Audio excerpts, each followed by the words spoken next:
Hello dear students. Today we're getting an introduction to poetry. And as you know that literature has three branches, which are novel, poetry, and drama. What is poetry? Poetry is a form of literature in which repetition, verses, and rhymes are used. It is a writing style to express ideas, emotions, and feelings. Who is a poet? A poet is the one who writes poems. So we don't say the writer, we say the poem of the poet is. A poem consists of lines of rhythm and rhyme scheme. A stanza is a paragraph, but in poetry. So in poetry, we don't say paragraph 1, paragraph 2. No, we say stanza 1, stanza 2. Figures of speech. Simile. Simile is when we compare between two things by using the word as or like. Like here in the example, the soldier is like a lion. We say that the soldier is brave, like a lion. Metaphor. The soldier is a lion. Metaphor is when we compare between two things but without as or like. Here we say that the soldier is very brave, exactly like a lion, but we didn't use as or like. Contrast. Contrast is when we mention the word and its opposite. Like when we say the tall and the short, the big and small, happy, sad. This is said to be contrast.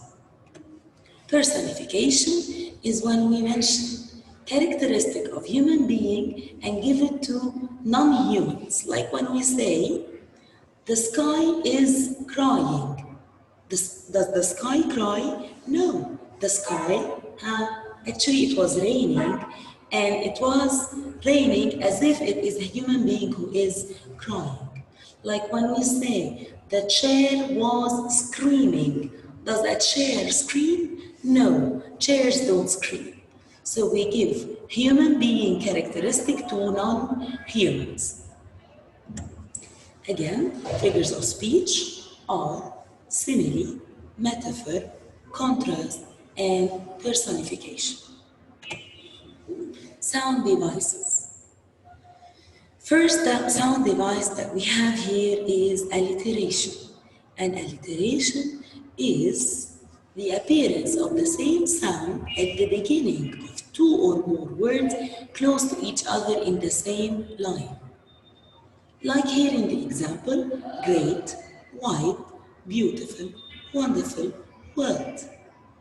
As you can see, the sound w is repeated in wide, wonderful, world. And this creates an internal music. If you know or if you remember that poetry is mainly talking about sounds. It's said to be recited by the poet, and it's said to be heard. That's why we really care for the sounds in the poem. Our first poem for today is Bed in Summer by Robert Louis Stevenson. In winter, I get up at night and dress by yellow candlelight. In summer, quite the other way. I have to go to bed by day. I have to go to bed and see the birds still hopping on the tree, or hear the grown-up people's feet still going past me in the street.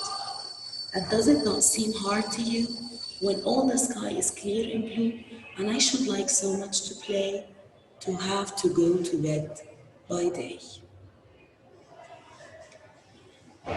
In this poem, Robert Louis Stevenson, our poet, is writing his poem from the perspective of a child, or from the point of view of a child who is complaining for two reasons. There are two things that the poet or the child hates What are these two things? First thing, that he has to wake up really early in winter when it's still dark outside and get dressed by the yellow candlelight and get dressed by the light of the candle because it's still dark outside.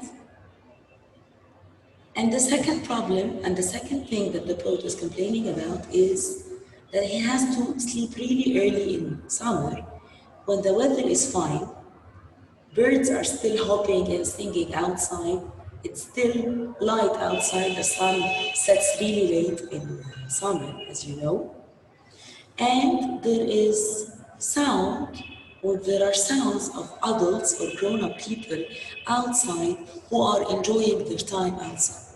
So the poet wants to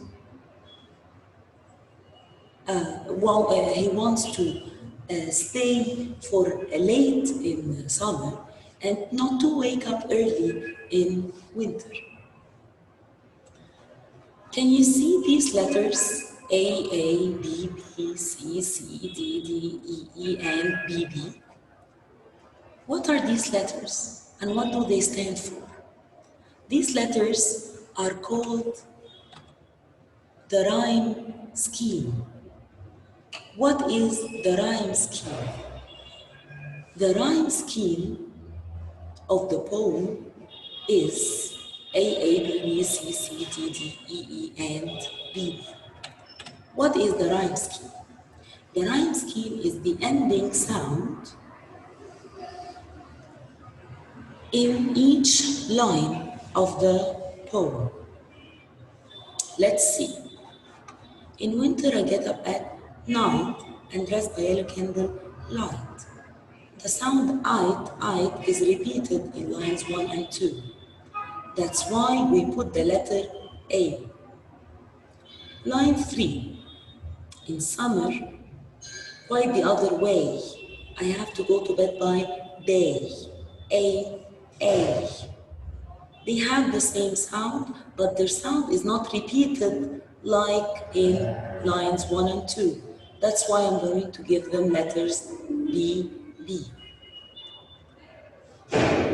Line 5, I have to go to bed and C, 3. There is a repetition in the E sound, okay? But still, and again, this sound is not repeated in the previous lines. That's why I'm going to give them a new letter in the alphabet, which is C. Feet, street, the sound eat is repeated, but still it's not repeated in the previous lines. So we're going to give them letter what? D, D. U, blue. The U sound at the end of U and blue is repeated, but still it's not repeated here in the lines before. That's why we're going to give them letters E and E. And as for the last line, and I should like so much to play, I have to go to bed by day, A. These two words ending in the same way, but still they end like repeated, or the ending is repeated in lines 3 and 4. That's why I'm going to give them letters B. So when we have the question, what is the rhyme scheme of the poem? The rhyme scheme of the poem is A, B, B, C, C, D, D, E, E, and B, B. If you were asked, what is the alliteration? I want you to mention alliteration from the poem. If you remember, the alliteration is the repetition of the beginning sound in 2 or more words on the same line. Here we have, still going past me in the street. Still, street. The sound sa is repeated to create an internal music. To go to bed by day. the sound T is repeated to create again an internal music. How does the poet compare between winter and summer? In this poem, the poet compares winter and summer by saying what? First of all, the poem is written from the perspective of a child, or from the point of view of a child who has to wake up early in winter when it's still dark outside, and to sleep really early in summer when the sun is still up and the weather is fine, the birds are singing outside. So he made a comparison between summer and winter in two things. What are these two things? That the weather in summer is fine, people are out, sun sets late, but as for winter, it's dark in the early morning, it's still dark, and the weather is cold. That's why the poet doesn't want to wake up early in winter, and he doesn't want to sleep early in summer. Which season does the poet like, and why?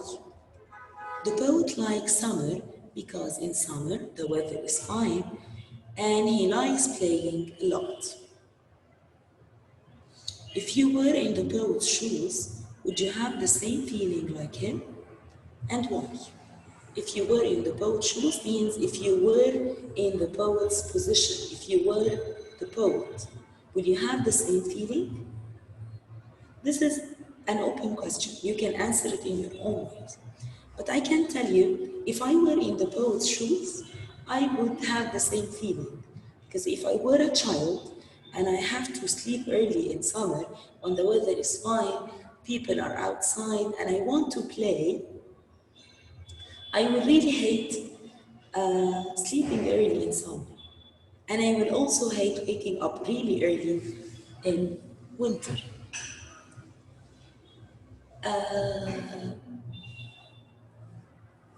That's it for today.